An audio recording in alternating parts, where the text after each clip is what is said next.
پاکستان کے ایک مشہور اسکالر مفتی طارق مسعود صاحب حفظہ اللہ، اللہ تعالیٰ ان کی عمر میں برکت عطا فرمائے، ان کی ایک ویڈیو بھی سوشل میڈیا پہ گردش کر رہی ہے، جس میں حضرت نے کچھ باتیں کہی ہیں ایسی جس کو لے کر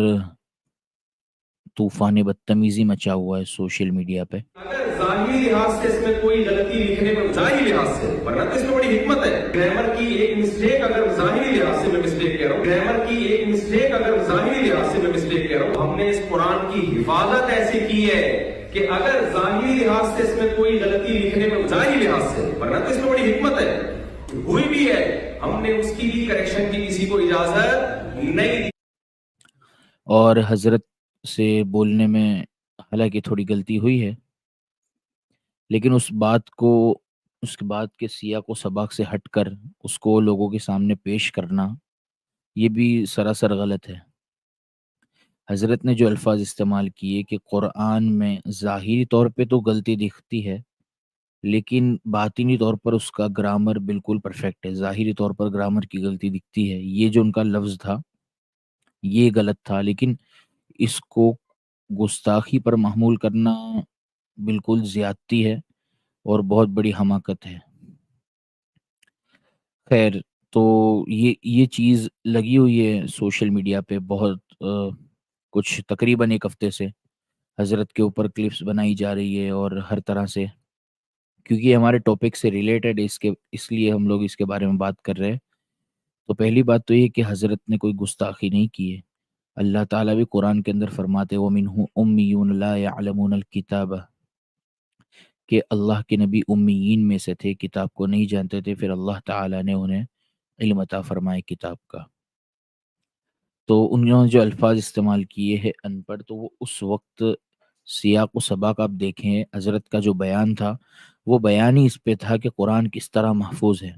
اور انسان کی اگلی پچھلی زندگی کو اٹھا کر دیکھا جائے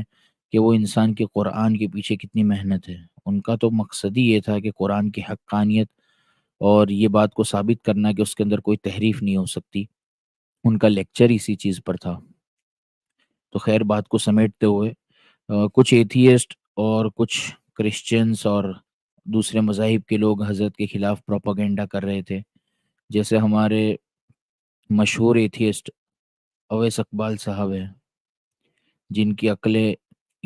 عقل گھٹنے میں ہے، انہوں نے بھی مفتی طارق مسعود صاحب کے اوپر ایک اعتراض کیا ہے۔ اب ان کا اعتراض تو بنتا نہیں تھا، کیونکہ جب وہ تو قرآن کے اندر بلیو ہی نہیں کرتے، گاڈ کے اندر بلیو نہیں کرتے۔ خیر، ہم ان کو اتنا امپورٹنس دینے کی ضرورت نہیں ہے، تو بس یہ بات واضح کرنی تھی کہ مفتی طارق مسعود صاحب نے، اور دوسری بات کہ انہوں نے ریکارڈ بھی کروایا ہے معذرت نامہ، اور بغیر چونکہ چنانچہ کے اور کوئی وجہ دیے، کوئی تعویل کیے، حضرت نے لائیو معافی مانگی ہے، اور تقریباً 2 منٹ اور 30 سیکنڈ کی کچھ وہ کلپ ہے شاید حضرت کی، اس کو میں نے دیکھا ہے۔ حضرت نے صاف الفاظوں میں معذرت چاہی ہے، اور جب اللہ کے سامنے کوئی معذرت طلب کر لیتا ہے تو کوئی انسان اس کا حق نہیں رکھتا کہ اس کو ذلیل کرے یا اس کو گستاخ کہے یا کوئی بھی بات اس کے لیے اپنے منہ سے نکالے۔